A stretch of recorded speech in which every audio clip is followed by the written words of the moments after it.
Number 9, post-employment lobbying ordinance. Thank you, Mr. Mayor, members of the City Council. Through our process of working with the executive managers' employment agreements, the council had asked to bring an ordinance that would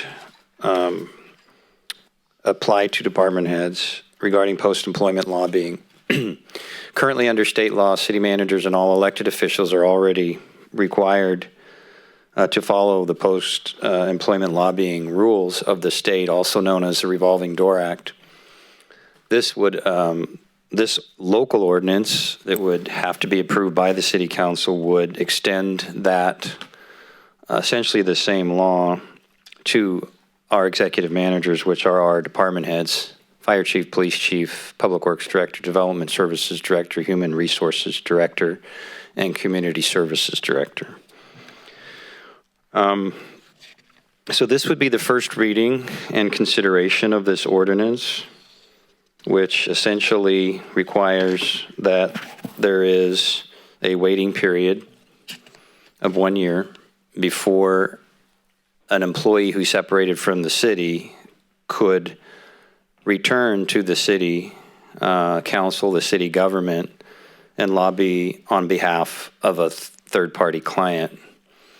Essentially, that is what this is. So if an employee separated for any reason from the city, retired, went to another job, whatever, they would have to wait 1 year before they could lobby the city council on behalf of a client or a corporation or someone who has business in front of the city. This, as I've said, this does already apply to all city managers in the state and all elected officials. So this would simply extend to department heads. There are a few cities in the state, quite a few larger cities in the state, that already have an ordinance like this that applies to their department heads. And I'm happy to answer any questions that you may have, and that concludes my report.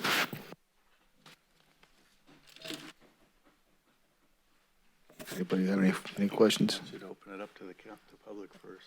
I'm going to, but do you guys have anything? Nothing? Any member of the public care to comment? Nothing? All right, we'll entertain a motion. Through the mayor. Through the mayor. Go ahead. Okay. I'd like the staff's recommendation of the post-employment lobbying ordinance, introduce ordinance adding section 2-511 to chapter 5, personal administration of the Title II administration of the Yuba City Municipal Code relating to post-employment lobbying, and waive the first reading. Second. All right, we have a first and second. All those in favor? Aye. Aye. Aye. And opposed? Passes.